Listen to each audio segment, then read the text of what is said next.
Yeah.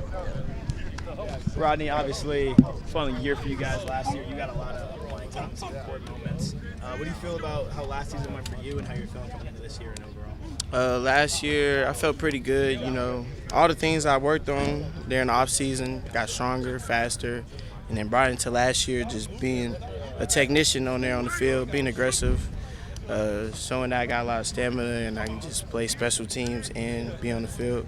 And just, yeah, that's really it. Obviously, you had that scary moment with the injury later in the season last year. How are you feeling physically, and anything that you're worried about coming in this year at all?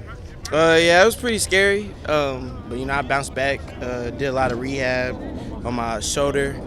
I got stronger. At first it was weak, I couldn't lift my arm up, but then just going in the training room every morning and just getting my arm back together.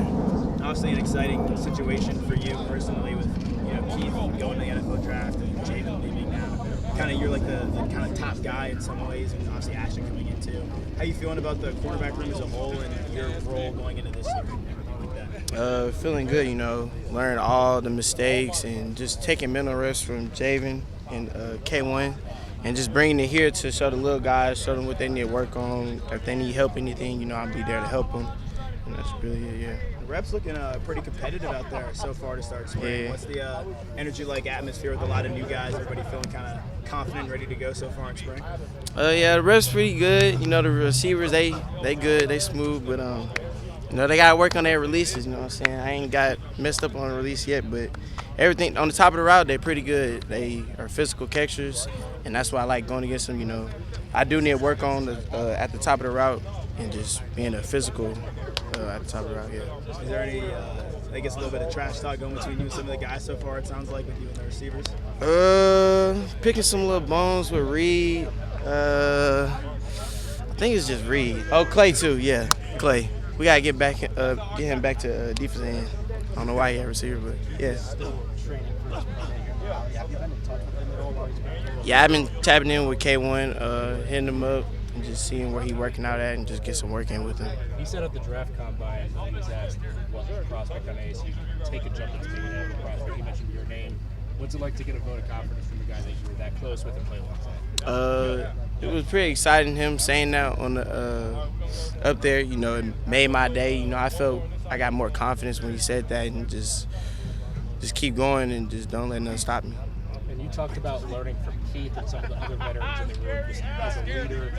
How much more confident do you feel kind of stepping into those shoes, and what do you feel like you learned from a guy like Keith and some of the others as a leader in your You know, I've been here for so long, and like, you know, I just know the defense and stuff like that. I know the players, and like, that just built my confidence. So like, I just know more like what concepts they run in practice and help the younger guys. Like in team tempo, I don't know if they know, but like the routes they run, they gonna run on in white group, they gonna run the same routes on them. So just letting them know that they can make a play out that. What helped you most to become one of the leaders in the secondary this year? I think you said. What helped you become one of the leaders in the secondary group this year? What helped me become just being more vocal. It started off during the training, you know, just being the first guy up in sprints and just telling them like, come on, like, y'all, like, we gotta work, we gotta keep working, and yeah. Rodney, I've noticed you're one of the few corners or wide receivers for that matter that doesn't wear gloves often when you're playing. Is there a reason behind that? Reason why you don't want to wear gloves when you're going out the field? Yeah, I don't like wearing gloves. I really don't like wearing nothing. You know, I feel like it's heavy on me. But the reason why I don't wear gloves is I'm a more aggressive corner. So, you know, I like getting my hands on receivers and I get a better grip on them. Gloves, I don't like them. I just get a better grip. And I used to box too, so yeah. So you feel very comfortable with your hands? Yeah. Have you seen that boxing help you transition with like footwork or just intensity and stuff? Yeah, I feel like boxing it really helped me on the line. You know, using my hands, being patient. Yeah, every time we get a break, I always go back to Dickinson, my coach Roy, Little League coach. He boxed, so I'll be going to the gym with him. Was that something that you did competitively throughout your youth, boxing? Yeah, I started off, I think I was like 10, and I stopped when I was 17, and I just kept doing it. It was really good conditioning, got my core right. I think that's why I'm so, like, I have good stamina, because boxing. And then, Coach Ward boxed back in the day. yeah, Coach Ward always coming up to me talking about how would I approach him with my fist, but you know, just stay away from him because I don't want to hurt him. How'd you get started in boxing as a kid? Little League football. Coach Roy, he did boxing with his son. My dad wanted me to get into it because, you know, he heard that it was good conditioning. And then that's when I started Little League football. Coach Carrington has taken a broader role with the team, just being a little bit of everywhere, and you guys now have Coach Martin helping you guys in the secondary. What's it been like just shifting, you know, seeing Coach Carrington take on a larger role and having a new secondary? It's really good, you know. He's everywhere, so he helping the safeties, helping the corners. It's really two sides, and I get help from Coach Meat and BC, so this is a great duo.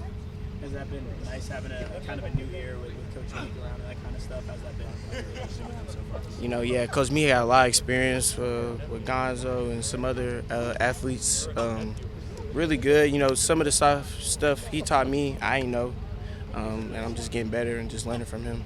What's the biggest thing for you the next 13 practices over spring to kind of hone in on between now and the end of camp? I know Coach had talked about mindset being a super important thing for you guys during this period. So what's that?